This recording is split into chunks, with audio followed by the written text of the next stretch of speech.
വളരെ കാലം മുമ്പ് ഒരു രാജാവിന്റെ ഭരണത്തിന് കീഴിൽ ആളുകൾ സന്തോഷത്തോടെ ജീവിച്ചു.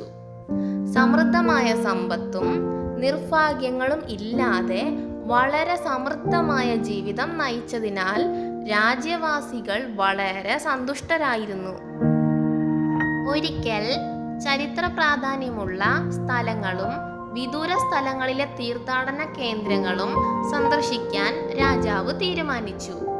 തൻ്റെ ജനങ്ങളുമായി സംവദിക്കാൻ കാൽനടയായി യാത്ര ചെയ്യാൻ അദ്ദേഹം തീരുമാനിച്ചു. വിദൂര സ്ഥലങ്ങളിലൂടെ ആളുകൾ തങ്ങളുടെ രാജാവുമായി സംഭാഷണം നടത്തുന്നതിൽ വളരെ സന്തുഷ്ടരായിരുന്നു.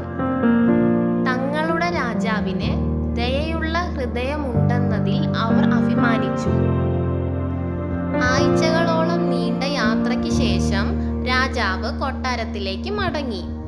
നിരവധി തീർത്ഥാടന കേന്ദ്രങ്ങൾ സന്ദർശിക്കുകയും തൻ്റെ ആളുകൾ സമൃദ്ധമായ ജീവിതം നയിക്കുന്നതിന് സാക്ഷ്യം വഹിക്കുകയും ചെയ്തതിൽ അദ്ദേഹം തികച്ചും സന്തുഷ്ടനായിരുന്നു. എന്നിരുന്നാലും അദ്ദേഹത്തിന് ഒരു പശ്ചാത്താപമുണ്ടായിരുന്നു. കാൽനടയായി വളരെ